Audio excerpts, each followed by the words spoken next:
This video is sponsored by Surfshark. Hello everybody, welcome to Mike's Mike. My name is Mike. Let me explain to you how this video has come about. I have just finished the most diabolical illness of my life. I graduated from illness with honors. I was on the dean's list. I legitimately could not speak for about 5 days, and as a certified talker, that's a bit of a problem. To make a long story short, basically I went to a festival to see Charlie, Bibadoobie and Clairo, and then I got stuck in the rain and got sick. So basically I went to war because there were trenches of sorts, like it was raining in a field. But before the hashtag illness struck, yes, it was a queen out. In fact, prior to the hashtag illness, there were multiple queens outs, but then I caught the plague. Genuinely, it was 1346 cosplay. See this random red spot on my face here? When I was at my sickest, I got bitten by a mosquito and the mosquito died. Like, what can I say? Even the bugs were gagging. So you guys have to give me some grace. That's why I look insane right now. Also, this wig is important to the video. And when I put it on, I was like, oh, I'm giving Andy Warhol. Right. But then I had to put the Anastasia glasses on to save the look. This bob is special. Look at the asymmetrical T. If you guys want to make some edits of this look, feel free. I'll do some poses for you.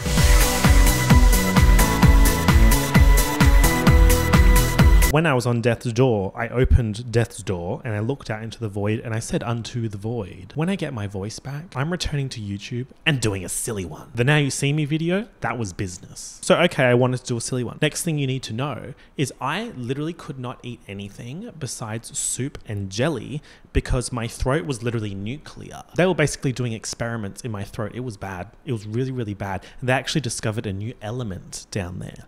Ouchium. Okay, so silly one, jelly. Then next thing you need to know is I popped on Twitter and I posted 2 hit tweets about my hashtag illness. 25k likes, psh, light work. Don't forget guys, my online presence is a hydra. Cut off my ability to speak. Oh, you aerialed me? I'm gonna still post hit tweets on Twitter and lip sync the house down on TikTok. One such hit tweet was with this GIF, truly a gem of a GIF. Just excellent. So silly one plus jelly plus hit tweet, and here we are. Today we are talking about Suicide Squad. I mean Monsters vs Aliens. How you doing?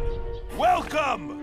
We are here to destroy you! This movie is just Suicide Squad for kids, and that's just the truth. And I think by the end of my discussions, you will see that truth. They are literally a group of misfits forced by the government to defeat a threat. Like, oh my god, this is Suicide Squad. I wanted to make the title of this video Suicide Squad for kids, but if I did that, YouTube would send a SWAT team to my house and then erase all future, present, and past mention of Mike's Mike. And can you imagine that? Can you imagine that? A world without Mike's Mike. It's really scary, you guys. So Monsters vs Aliens, right? Would you rather be a monster or an alien? That fucking audio. Don't piss me off. In the film description, it says, group of misfit monsters hired by the United States Armed Forces to stop the invasion of an extraterrestrial villain and save the world in exchange for freedom. You can be the judge of if they were hired. I mean, the definition of hire is employ for wages. Am I seeing wages? Do my eyes see wages? No. You know what my eyes do see? Safe browsing. Right. This video is sponsored by Surfshark. Surfshark VPN, or Virtual Private Network, encrypts all of the information sent between your device and the internet, keeping your online identity safe. With over 3,200 servers in 100 countries, with Surfshark, you can access and unblock content libraries and streaming services from all over the world. What a monster of an ability. I've covered a whole bunch of movies on my channel, and chances are at least a few of them aren't available on streaming services in your country. So you could use Surfshark to access them through other countries' content libraries. Also, Surfshark VPN secures your personal information and encrypts your online data so you can browse safely. You wouldn't want to be exposed to alien entities creeping on your online activity now, would you? Right. The Clean Web feature blocks ads, trackers, malware, and phishing attempts. And Surfshark doesn't track you or store activity logs of what you do online either. You can also connect multiple devices on one account, which is super handy. Go to surfshark.com/MikesMike, that's MIKESMIC, or click the link in the description for 4 extra months of Surfshark. Surfshark offers a 30-day money-back guarantee, so there's no risks for you to try it out. That's gorgeous. Let me nod in the bob for that. Thank you to Surfshark for sponsoring this video. This bob is so sharp. Imagine just walking around like this. Just be like, I'd be shaking my head all the time. I'd be like, no. Is this your order? No, it's not. Now this movie had me giggling, guys. We have to get these people off the bridge! Got it! No! Bob was making me giggle so bad, you guys. I don't know if it was the fever from the plague or the animation or what, but I was proper losing it seeing him do these silly facial expressions in the background of shots. And you know what? That's the power of cinema. So this movie was directed by Rob Letterman, who did Shark Tale, an MMCU classic, of course. You see something, you kill it, you eat it, period. That's what sharks do. And Conrad Vernon, who's got a fair few smashes under his belt. Shrek 2, Madagascar 3, Sausage Party, The Addams Family. Shrek 2 is really serious, you guys. Like really serious. Also, while researching these guys, I was kind of like, so what's the go with directing an animated film? It's obviously different to directing a regular film where you can just tell the actors to change what they're doing or change how a shot is set up. Well, I found a Reddit AMA from the guy who directed Monsters Inc. and Up, who basically said that the director comes up with the concept and sees it through completion across the hundreds of people who do the animation work, basically creating a story and characters that people care about, which is the same thing as a normal director, just in a different medium. And since directors are in charge of arranging the mise en scène in animation, they have a lot of decisions to make because anything could be anything. Shablam. Bro, I feel like directing and writing are especially linked in animation. They're saying I'm a writer, by the way. They're saying that. And that would be true. I'm now going to say something explosive. Please hold your reaction until the end of the statement. The statement is as follows. Monsters vs. Aliens is a tier 2 late 2000s animated movie, but it deserves to be loved like a tier 1 late 2000s animated movie. Welcome to Miss Mojo. Today, we're counting down the top 10 tier 2 late 2000s animated movies. Number 1, Monsters vs. Aliens. You've probably heard shut up. No further comments on the statement. Please forward questions to my publicist, Leslie. Leslie and I have been working together for years at this point. Can't get over this wig, by the way. It's kind of giving Devil Wears Prada. What you don't know is that sweater is not just blue.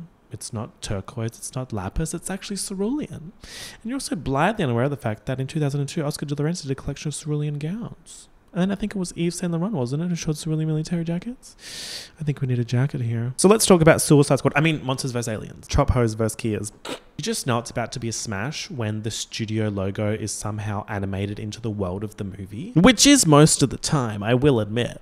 You got me. This time the DreamWorks kid gets beamed up. Beam me up, DreamWorks. That kid's always going through some shit. We're in outer space, okay? This skinny space rock breaks up a planet on its way to Earth. She's hurtling. She's hurt. He's okay. Right.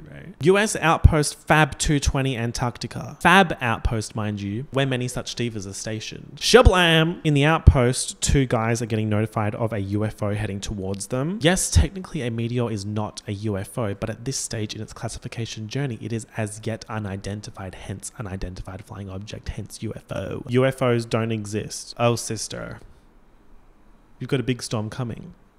I mean, how do you think I got here? They calculate where this UFO is going to land, Modesto, California. This Antarctic outpost is giving very much end of Lost Season 2, by the way. Talking about some Miss Widmore. I think we found it. Miss Widmore. I think we found it.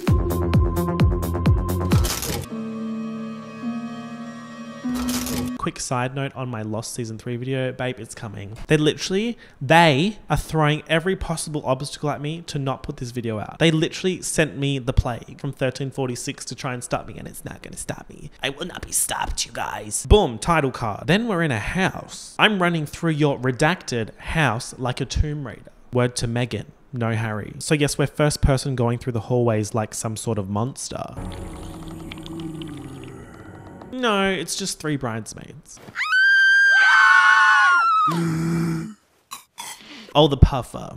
Been there, sister. So anyway, who the hell is getting married? Well, it's SBT, of course. Susan Body T, voiced by Reese Witherspoon. What are you guys doing here? It's 5 o'clock in the morning. She's getting married to weatherman Derek Deedle, voiced by Paul Rudd. When he tries to do that hand love heart thing, it's not giving. In fact, it's giving slimy. And that's a sign. If you can't do the hand heart, I'm immediately suspicious of you. Susan gets ready for her wedding. It's giving Pretty Little Liars intro. Got a secret, can you keep it? Swear this one you'll tell. Better lock it and you're hung out. Something I'll point out here is that DreamWorks has something that Disney Pixar does not have, and that is a weirdness aura. Like, why does Susan's mother-in-law have this small thumb? The mother-in-law is also reiterating to Susan that her main job is going to be wife. She and Derek are going to be Weatherman and Weatherman's wife. Now back to Derek. He's got that Randall Monsters Inc. build. Bro is a nightmare. An important thing about Derek is that everything around Derek is about Derek. Like, he's cancelling their honeymoon in Paris to go to Fresno for a job interview to be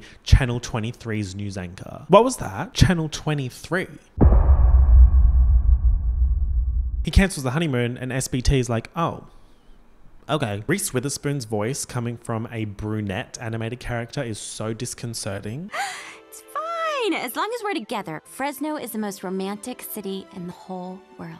She sounds blonde hair. Like, I'm not even saying that she sounds blonde. She sounds blonde hair. Like, if blonde hair could talk, it would sound like Reese Witherspoon. Then Susan gets hit by a meteorite. Like, bro literally just gets hit by a meteorite. And she tells her mom, and her mom's like, no, sweetie, every bride feels like that on their wedding day. Mind you, while running from the meteorite, Susan's body T was on extreme mode. Remember, meteor and meteorite, not the same thing. A shooting star is a meteor. A meteoroid that survives going through the atmosphere and hits the earth is a meteorite. And I'm reminding you all of this because I know some of you are just running around saying shit. Control it. They clean up Susan and it's wedding time. Susan starts becoming giant, and while this is happening, starts getting some delicious balayage. I know many baddies rocking that look. Little do they know, they've got their MVASS, the Monsters vs. Aliens Susan special. Make it stop! Get me the government! Oh! Everyone's freaking out. Susan just keeps growing. Mind you, the body is still T, like extreme. And now she's got this gorgeous, gorgeous platinum do, like this one. Iconic. In case it wasn't clear, that's why I'm wearing this Andy Warhol ass wig. They're talking about some Here Comes the Bride. Here comes the bride! If you don't shut. Also, big fan of Reese Witherspoon's delivery here. Who are you people? What are you doing? Who are you people? What are you doing? The military captures Platinum Blonde SBT and she wakes up in some sort of containment facility thing. Blonde Susan with blue eyes in a team uniform. Blonde Susan with blue eyes in a team uniform. Blonde Susan with blue eyes in a team uniform. This Hunger Games skill demonstration-esque outfit and this District 13-esque architecture. Pan Am today, Pan Am yesterday, Pan Am 4 minutes ago during my Surfshark integration. Then Susan meets some new characters. Is it just legs? Did they capture a giant pair of legs? Silence, Bob, she'll hear us. How? Legs don't have ears. Guys, let's be really serious for a second. Bob is sort of like the funniest character that I've seen in anything ever. Hi there! Ah, my back! Just kidding, I don't have a back! Bob is so loved. Can we pretend that airplanes? Every time I see him, I giggle. Forgive him, but as you can see, he has no brain. Turns out you don't need one. It's that fucking mouth and eye. Like, you can just screenshot any scene that Bob is in and he looks fucking hilarious. He doesn't have a brain, by the way, which I think some of you can possibly relate to. And he eats by having food shot at the side of his head and then just gets absorbed. And you know what? Same kinda. These two are kind of having a Bob off. Hold on, guys. Yeah? Oh, fantastic. I've just got word that Bob is here with us in the studio and he's been here the whole time. Everybody, welcome to the stage, Bob. Oh, that's a bit too much jiggle. Get busy. Da-da-dum, da-da-da-da-da.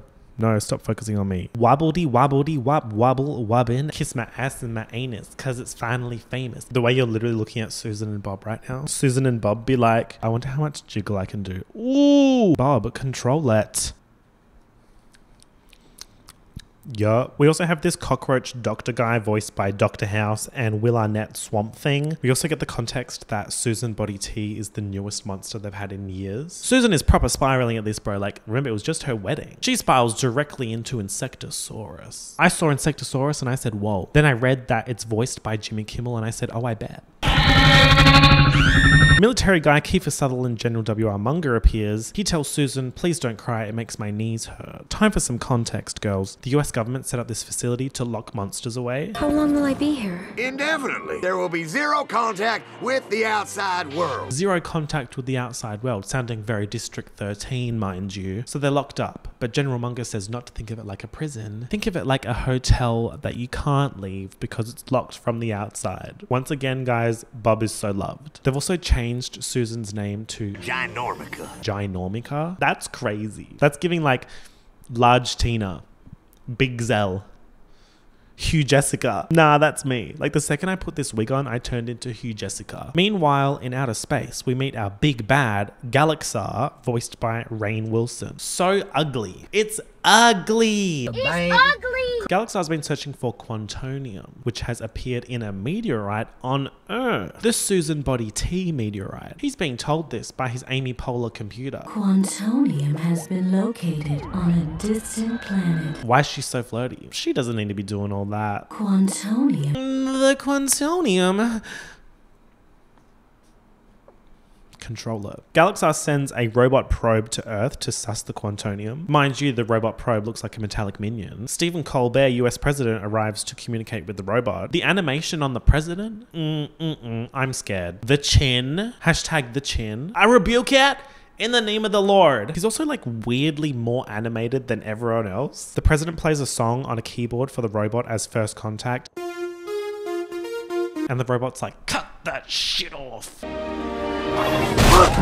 This reminds me of something that I saw online a few years ago that I thought was so funny. It was like a Fortnite ad where one of the characters was playing a song on a keyboard to the UFO, and someone had posted it on Reddit saying, oh my god, look, there's a Monsters vs. Aliens reference in Fortnite. And all the comments were like, no, you stupid child. That's a reference to Close Encounters of the Third Kind. Like, oh my god, they were so mad. And I thought that was so funny because this little 12-year-old probably was like, oh my god, that's so cute. There's a Fortnite Monsters vs. Aliens reference. And all these like angry 40-year-old men on Reddit are like, no! Anyway, so the robot's not gagging at all. He, she, they just don't give a fuck. Commander, do something violent. They're shooting every possible weapon at it, but it's not even shooting back. It's just kind of walking around. Eat lead, alien robot!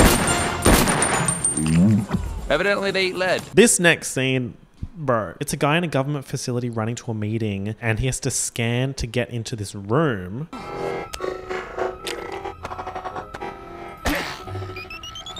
I said, let's pause for a second. Mind you, I have a fever of 650. I'm sitting in front of my TV like, pause. Now, why do they have to animate the ass hairs? This is some classic DreamWorks weirdness. Just imagine the director being like, I want the ass hair animation on my desk Monday.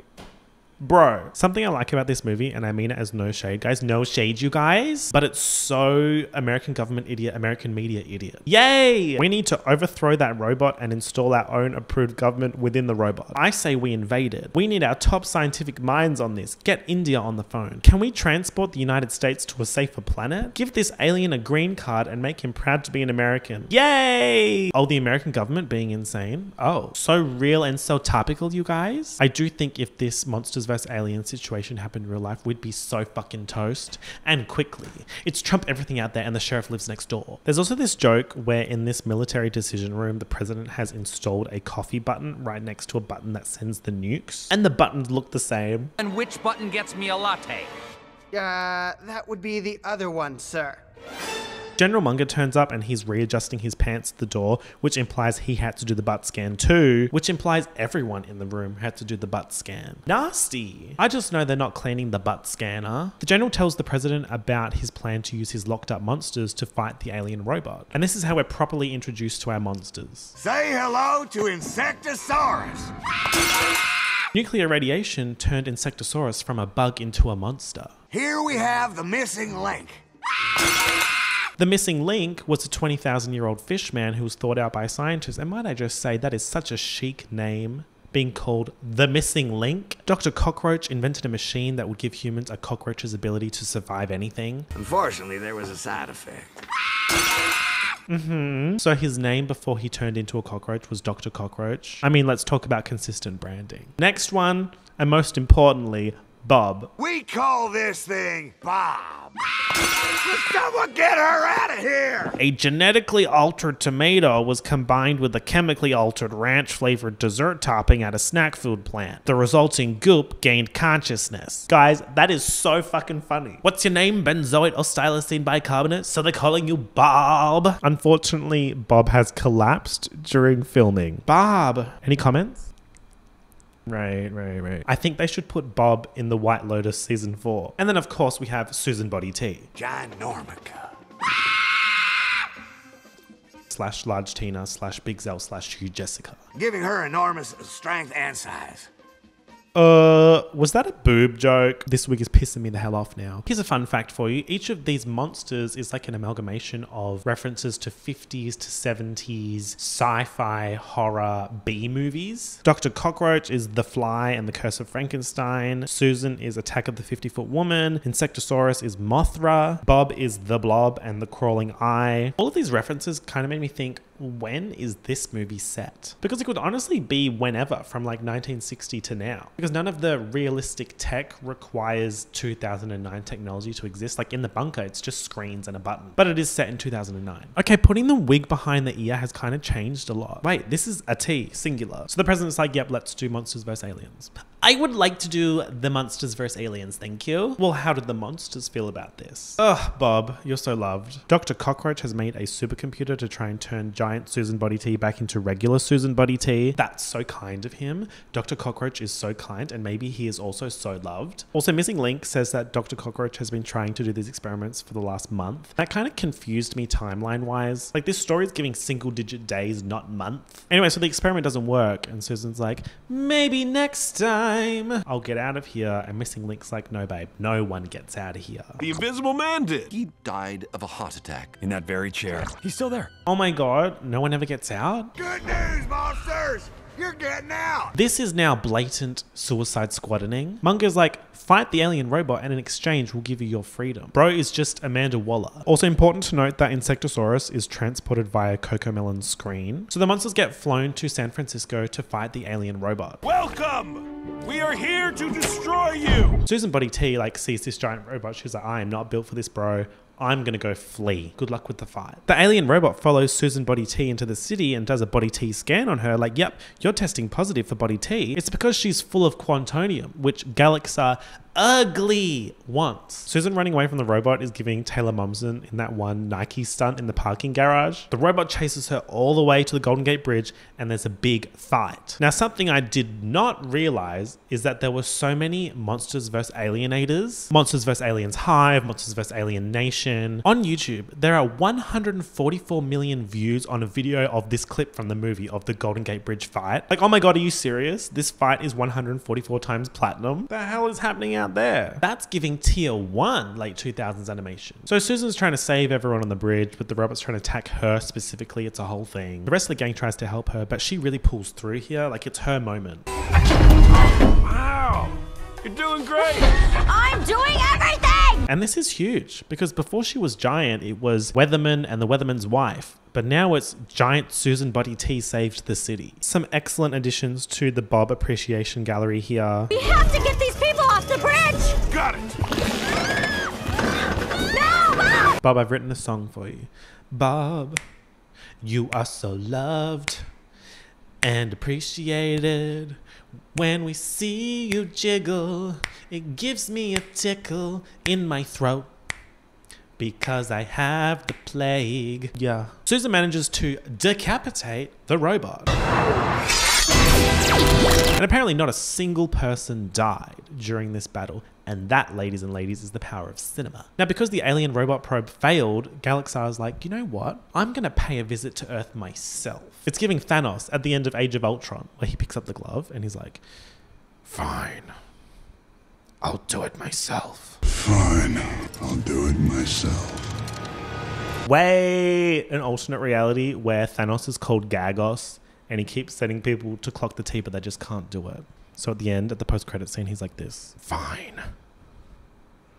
I'll clock it myself. After the battle, Susan's like, you know what? I kind of just slayed the giant lady thing. Also, I think this is where one of the Bob gifs came from. This is like seeing a Banksy in the wild. I was laughing uncontrollably at this. It's so fucking dumb. And because they defeated the robot, the Suicide Squad is being freed. Susan Body T gets dropped off in Modesto first, and the rest of the monster gang comes with her because they want to meet Derek. But he's a chop. He didn't even leave work to come see his bride. They went missing for 4 weeks in a redacted government facility. So she goes to see him at work. You really are big. Yeah, but I'm still me. And he's just like, I'm not looking to get married and spend the rest of my life in someone else's shadow. And you're casting a pretty big shadow. That's unacceptable. Isn't that exactly what you were demanding? Also saying that she's got a pretty big shadow. Whoa. That's not okay. That's just not okay. So Derek's over and the monsters are sad and that's not okay. Derek, is a selfish jerk. No! Yes. But see, Susan is having realizations. There's no us. There was only Derek. Why did I have to get hit by a meteor to see that? Like, look at what I've done without him. Look at what we've done as a team. Oh, but then Susan gets beamed up into Galaxar's ship and wakes up looking like a Fortnite skin in this outfit. Why did he put her in that? You must be terrified. Hi, terrified. I'm Dad. Also, when he beams her up, Insectosaurus tries to save her but gets zapped and is presumably dead. So Galaxar's like, give me the Quantonium. I don't have it. Well, you are the Quantonium. Baby, you are the visuals. Susan Body T is not giving up. Like, this is really something serious. She's giving X-Men Juggernaut. Let me tell you something. When a diva has that slight frazzle on the fringe, oh, that's when you know it's serious. When the bang has texture, don't play with her. Galaxar manages to trap her and extract the Quantonium and sets his plan in motion to use the Quantonium to rebuild his civilization on Earth. Can you imagine an army of Mike Smite clones? Now that's something I'd be interested in. A continuity thing that I noticed is when they take the Quantonium out of Ginormica and she turns back into regular Susan Body T, her hair doesn't go back to brunette, which to me raises a philosophical point. Once you go platinum blonde, you can never go back. A UFO has landed in America, the only country UFOs ever seem to land in. I was reading some info on the international release of this movie, and apparently in Australia, when this movie was in theaters, Koshi was the voice of this news reporter. I couldn't find it anywhere to confirm, and like on streaming everywhere, it's just the American version. So that's like Tracy Grimshaw in Shark Tale. So Galaxar's plan is very much underway, and he sends a message to the people on Earth about his arrival. I come in peace, mean you no harm, and you all will die. Galaxar out. Team Monsters is like, let's go get Susan and end this alien. For what it's worth.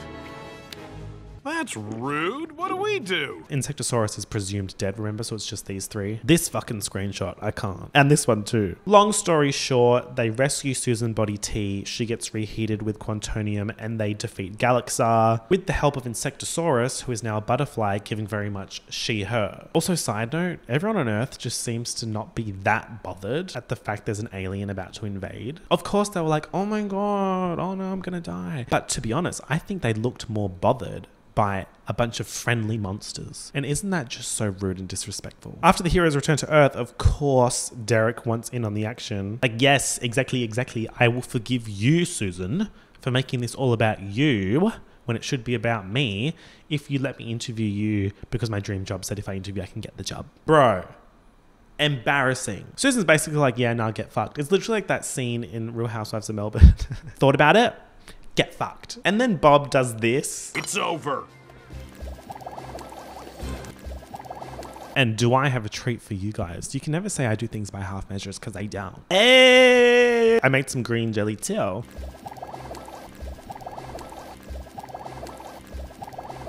Hey!